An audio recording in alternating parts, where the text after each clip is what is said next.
नमस्कार, स्वागत है आप सभी का। मैं हूं आपके साथ हेमंत कुमार। और पूरी दुनिया के सामने सबसे बड़ा सवाल यही है कि जहां एक तरफ अमेरिका ईरान बातचीत कर रहे हैं, सीज़ फायर की स्थितियां हैं, युद्ध रुका हुआ है, तो क्या इसका स्थायी समाधान निकल गया है? आज की खबर ऐसी है जिसे सुन करके आप चौंक जाएंगे, क्योंकि अमेरिका ने ईरान के मिसाइल ड्रोन ठिकानों पर बड़ा हमला किया है और ईरान ने भी इस पर जवाबी कार्रवाई की है। अब ईरान ने इस पर बयान भी दिया, कहा कि सीज़ फायर तोड़ करके अमेरिका पछताएगा। लेकिन इस आखिरकार ये हमला क्यों हुआ, इसके पीछे की वजह क्या है, ये सबसे बड़ा सवाल इस वक्त खड़ा हुआ है। क्योंकि अमेरिका की तरफ से ईरान पर करीब 1 घंटे तक हमले किए गए हैं। अमेरिकी सेना की तरफ से मिसाइल ड्रोन ठिकाने और तटीय रडार साइट्स को भी निशाना बनाया गया है। तो यह सवाल आपके मन में आ सकता है कि एक तरफ तो शांति की बातचीत हो रही है, 60 दिन के समझौते को लेकर के बातचीत का प्लान है, और दूसरी तरफ इस तरीके से अमेरिका ने आखिर हमला क्यों कर दिया और ईरान का इस पर क्या रिएक्शन आया है, वो इस वीडियो में हम डिस्कस करने वाले हैं। दरअसल राष्ट्रपति डोनाल्ड ट्रंप की तरफ से यह कहा गया कि ईरान ने सीज फायर तोड़ा, इसीलिए जवाबी कार्रवाई की गई। ईरान कह रहा है कि अमेरिका ने सीज फायर की शर्तों का उल्लंघन करके अच्छा नहीं किया है। उधर खबर यह है कि अमेरिकी सेंट्रल कमांड ने कहा है कि 25 जून को ईरान ने हॉर्मुज स्ट्रेट में सिंगापुर के cargo ship MV ever lovely पर ड्रोन से हमला किया। ईरान की तरफ से ये हमला किया गया, ऐसा अमेरिका की सेंट्रल कमांड ने बताया है। दूसरी तरफ ईरान है कि ईरान की जो सरकारी न्यूज़ एजेंसी है IRNA, उसके मुताबिक जो रिवोल्यूशनरी गार्ड्स हैं, उनकी नौसेना ने ये दावा किया है कि उसने जवाब में क्षेत्र में मौजूद अमेरिकी सैन्य ठिकानों को निशाना बनाया, यानी कि पहले हमला अमेरिका ने किया। ये आरोप अमेरिका और ईरान अब दोनों एक दूसरे पर लगा रहे हैं। और मैं एक बार फिर से आपको बताऊं कि एक तरफ जहां बातचीत कर रहे हैं दोनों देश, वहां पर हमले की स्थितियां क्यों बन रही है, और क्या आप ये जो जंग रुकी हुई देख रहे हैं या बातचीत देख रहे हैं, क्या वो स्थायी है, क्या ये स्थायी सीज फायर है, इसे लेकर के सवाल खड़े हो गए हैं। क्योंकि ईरान की जो संसद सदस्य है इब्राहिम अजीजी ने उन्होंने सोशल मीडिया पर लिखा कि अमेरिका ने एक बार फिर से बातचीत के दौरान ईरान पर हमला किया है। युद्ध विराम का ये उल्लंघन अमेरिका के पीछे हटने और पछतावे की वजह बनेगा। ये बहुत बड़ा बयान आया है। अब अगले घंटों की बात करें, उससे पहले मैं आपको बताऊं पिछले 24 घंटे के 5 सबसे बड़े अपडेट्स अमेरिका ईरान को लेकर के क्या आ रहे हैं। क्योंकि सबसे बड़ी बात यह है कि नाटो देशों पर ईरान का निशाना है, और ईरान ने आरोप लगाया कि अमेरिका और इजराइल के हमले में साथ देने वाले जो नाटो सदस्य हैं, ऐसे देश उनको जवाबदेह ठहराया जाना चाहिए। विदेश मंत्रालय की तरफ से ईरान के विदेश मंत्रालय ने ये कहा कि इन देशों को ये बताना चाहिए कि उन्होंने सैन्य कार्रवाई का समर्थन क्यों किया। दूसरी सबसे बड़ी बात 24 घंटे में यह हुई कि हॉर्मुज पर जहाज पर हमला हुआ है हॉर्मुज में, और समुद्री सुरक्षा को लेकर के फिर से बड़े सवाल खड़े हो गए हैं। दरअसल ओमान के तट के पास में हॉर्मुज स्ट्रेट में एक मालवाहक जो जहाज है, उस पर हमला हुआ है अज्ञात हथियारों से, और जहाज के ब्रिज को काफ़ी नुकसान पहुंचा, इस तरह की जानकारी सामने आ रही है।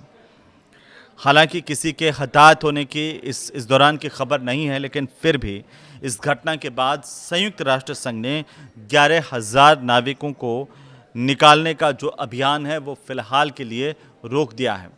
अब यहाँ पर भी बड़ा सवाल यह है कि जहाँ हॉर्मुज में शांति की बात हो रही थी, ये कहा जा रहा था कि अब सुरक्षित तरीके से वाहनों जो जहाज हैं उनकी आवाजाही इस रास्ते से होगी, लेकिन यहाँ पर ओमान के तट के पास में जिस तरीके से एक जहाज पर हमला हुआ, फिर यहाँ पर हॉर्मुज की सुरक्षा का संकट खड़ा हो गया है।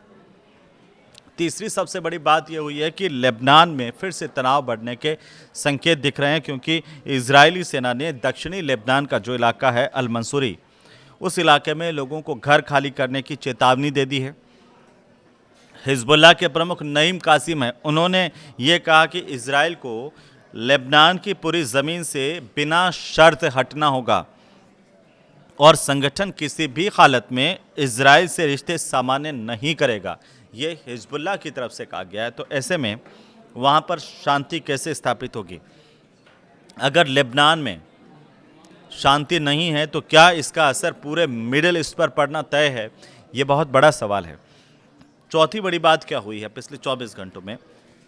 वो यह हुई है कि ईरान और अमेरिका, ये दोनों देश हैं, इनकी समझौते की दिशा में बातचीत लगातार हो रही है और अच्छी बात यह है कि बातचीत सकारात्मक तरीके से आगे बढ़ती हुई नज़र आ रही है, क्योंकि अमेरिका और ईरान के बीच में तकनीकी स्तर की बातचीत पूरी हो गई है।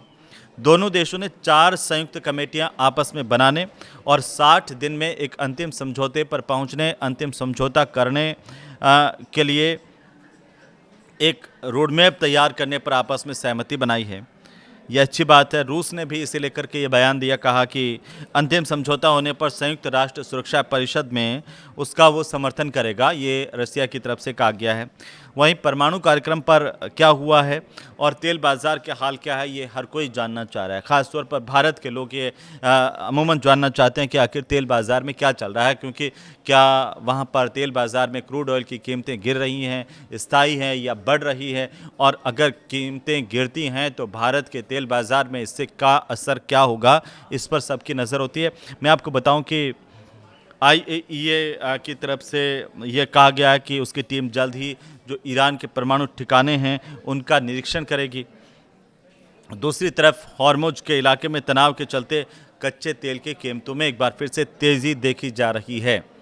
तो आप ये मान के चलिए कि अभी स्टेबल नहीं है तेल की कीमतें, ख़ासतौर पर क्रूड ऑयल को लेकर के हम बात करें, जबकि भारत की तरफ से जो कमर्शियल LPG की सप्लाई है उस पर तमाम तरह की जो पाबंदियां युद्ध के दौरान लगाई गई थी, वो पाबंदियां हटा करके आपूर्ति पूरी तरह से सामान्य करने का फैसला किया गया है। लेकिन जो अभी अभी अपडेट आ रही है वो मैं आपको बताऊं कि लेबनान पर इजराइल का कब्ज़ा करने की जानकारी भी सामने आ रही है, और कहां कहां आखिरकार लेबनान और इजराइल के बीच में ये जो प्रतिद्वंदिता चल रही है, युद्ध चल रहा है, उसमें समस्याएं आती नज़र आ रही है।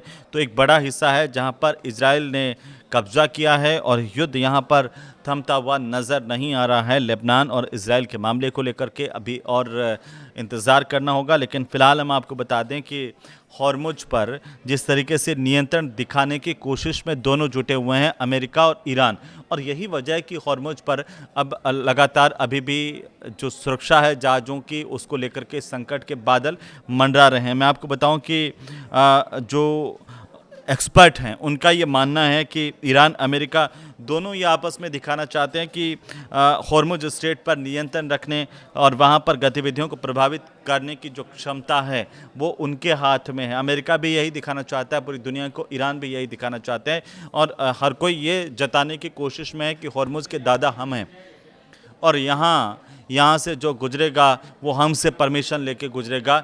ये अमेरिका भी कह रहा है, ईरान भी कह रहा है।